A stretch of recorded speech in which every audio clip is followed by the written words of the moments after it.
Welcome to the mythology of the Rowan.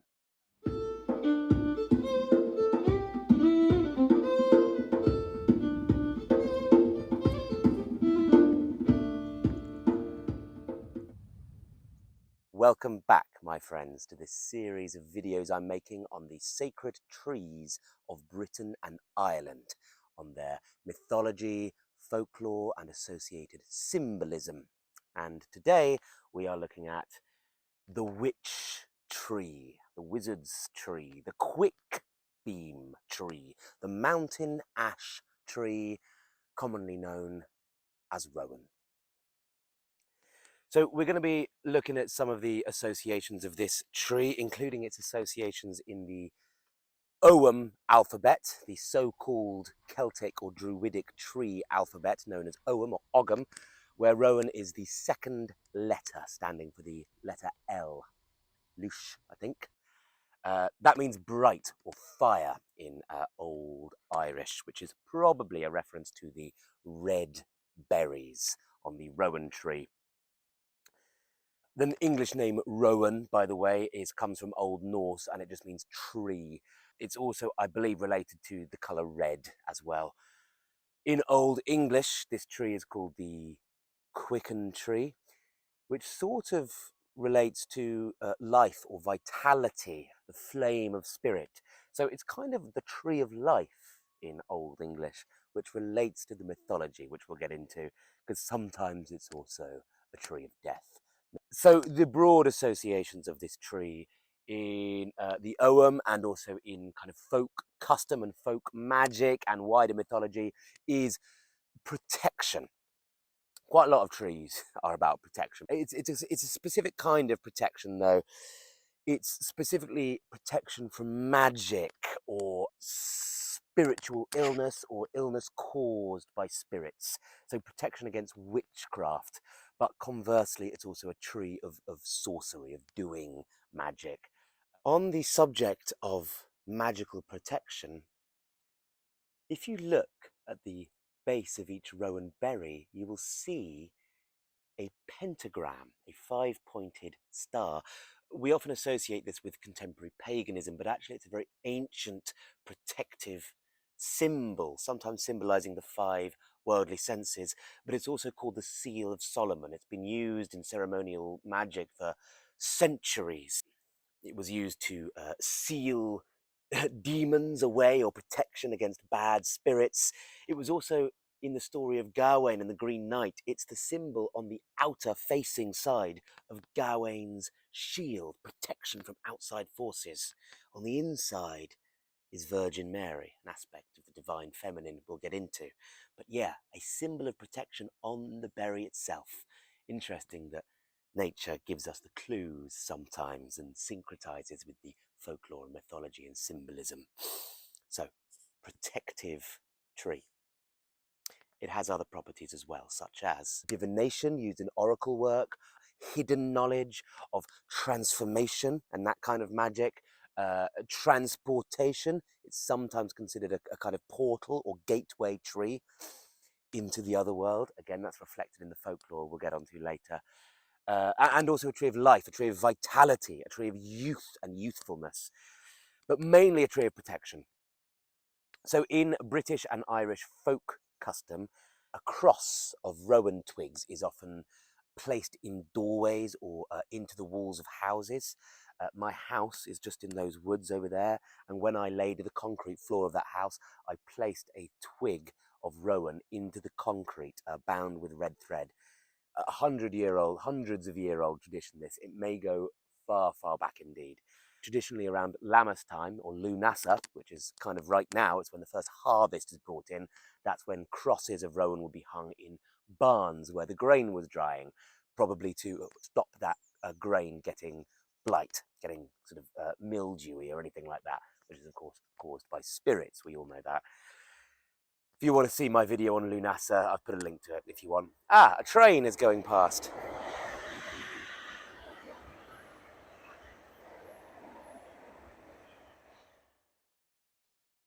Interesting fact about rowan, it often grows in hard to reach places or waste ground. So obviously I've got my back to a railway embankment here, and that's perhaps why this rowan tree has sprung up here.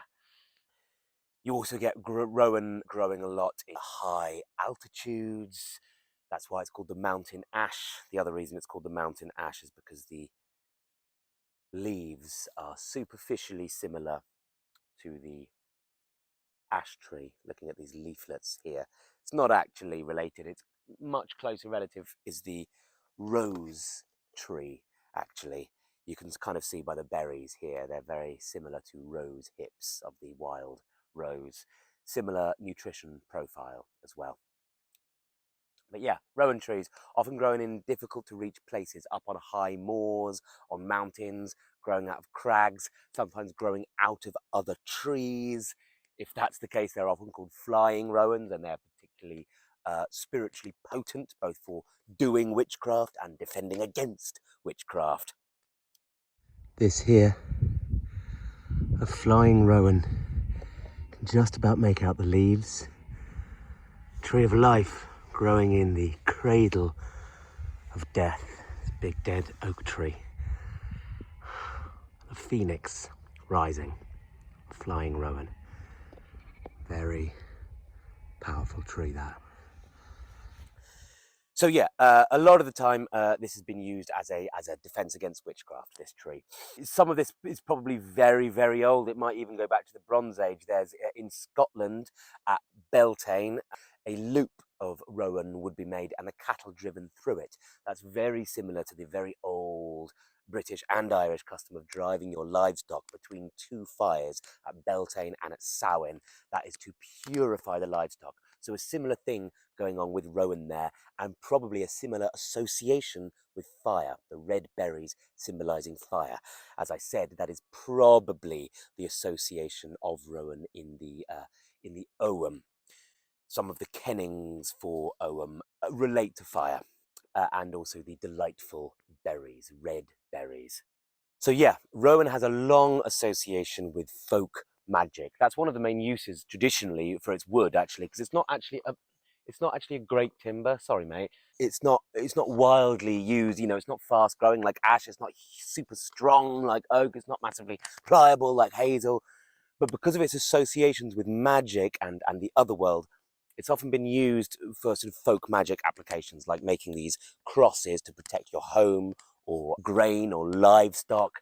Also, threshing sticks would often be made of rowan. So when you're threshing the corn, you're also purifying it, you know, spiritually. You're whacking out any bad fairies that might be putting blight in that corn. Very, very interesting use of it there. Also, of course, magic wands. Long history of magic wands and magic staffs and magic cudgels being made from rowan. This one here is actually from this tree. Thank you, mate. So a long history of magical implements being made from rowan. Of course, the opposite is also often the case with symbology and mythology. So if you're making a cross to protect against witches, a lot of witches in my local area traditionally, you might also use a rowan wand if you're going to do some kind of bewitching. If you want to kill some livestock or something like that, you might use a rowan wand. This is reflected in folklore and mythology. So in mythology, this tree crops up quite a lot. It's quite rich in myth and folklore, from the ancient Greeks to the Celtic peoples to the Scandinavian peoples. I often see this a lot, a reference to a particular myth with regards to rowan, that it's sacred to the cup bearer, the female goddess of youth who bears the cup of ambrosia to the gods, which has the elixir of immortality and eternal youth in it. Think the Norse goddess Idun and her apples. I've done that myth on this channel if you want to hear it. In this popular myth, her cup that contains the ambrosia of the gods is stolen by demons, and she has to send her eagle to fetch it again. Again, parallels with Thiazi, the eagle in the Norse myth with Idun and her apples.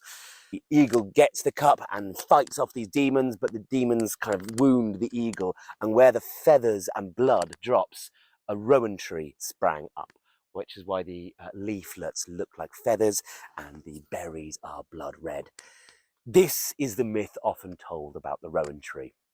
Thing is, I can't find that myth in any classical source. I can't find it in Ovid. It might be a case of folklore, or perhaps more likely, it's just sort of popular mythology of the region rather than from the classical body of Greek myth. But it does make sense. It is a tree connected to femininity. It is a tree connected with life and youth. So it does kind of make sense. In Celtic myth, in principally Irish myth, this tree crops up a lot. It crops up once in the story of the birth of Oisin. I've told that story on this channel. There is in that story, a certain dark druid of the Sidhe, a fairy wizard, and he has a wand made of rowan. Other storytellers say hazel, but some stories it's rowan, and this fits. So when Saba, Finn's wife, is running to meet up with Finn, or who she thinks is Finn, returning from battle, she's running towards him, running away from the castle, away from safety, towards her beloved. But then at the last moment, he flings open his cloak, and his face changes, and she realizes it is not Finn, it is a dark druid of the Sidhe, bringing out a rowan wand, and he taps Saba on the shoulder, and she turns into a deer, and then Finn's two dogs, which are actually the dogs of the dark man of the Sidhe, drag her, kicking and screaming, into the other world, and Finn never sees her again.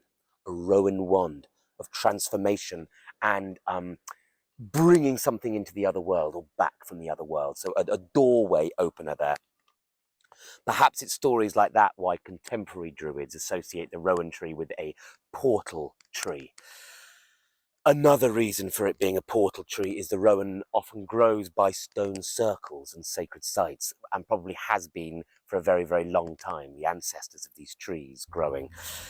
Side note, there's also a rowan growing outside my dad's old farmhouse. It's not a particularly old tree, but there have always been rowan trees growing on the roadside verge of that house since I was a kid.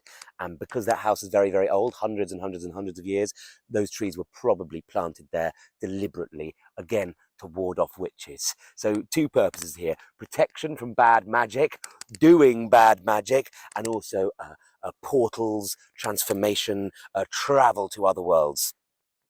Other Irish myths this tree crops up in is another story from the Fenian cycle. It's the pursuit of Dermot and Grania. I have not told this story yet on this channel. But in that tree, there is a magical tree from the other world. It is of the Tuatha De Danann, of the gods. And accidentally, when the gods were moving across Ireland, they dropped some rowan berries, and it grew into a rowan tree. And the berries of that rowan tree grant youth. They knock years and years and years off your life and give you huge vitality and contentment, as if you had drunk a jug of ale. So again, an association with youth here, like we see in that supposed Greek myth, and vitality. This could perhaps be actually connected to the sort of nutrient profile of these berries, if you're going to be very prosaic about this, because they are packed with vitamins, a lot like rose hips, mainly vitamin C and antioxidants. They're really good for you. If you had a diet that wasn't particularly rich in vitamins, then this really would be a kind of life-giving tree in many respects, quite literally. You need to cook the berries before eating them. I should say that. They make an excellent jam or jelly, maybe mixed in with some crab apples for a kind of, foraged jelly that you might put on some venison. Bit of venison roasted over a fire with some rowan jelly, washed down with a cup of mead in a forest. I mean, you're already halfway to the land of Finn McCool now. You're already in the gateway to the other world, if you have such a thing. Delicious. Anyway, where was I? Ah, yes. So this tree growing in sort of the realm, growing in the forest of Ireland, this magic tree. The gods, not wanting mortals to eat of the berries, put a giant there with one eye in his head, a bit like the wild man, a bit like the horned god, with his great iron club. And if anyone ever comes near the tree, he whacks them. Now Dermot and Grania are fleeing through the forest, escaping Finn McCool, a bit like Tristan and Iseult.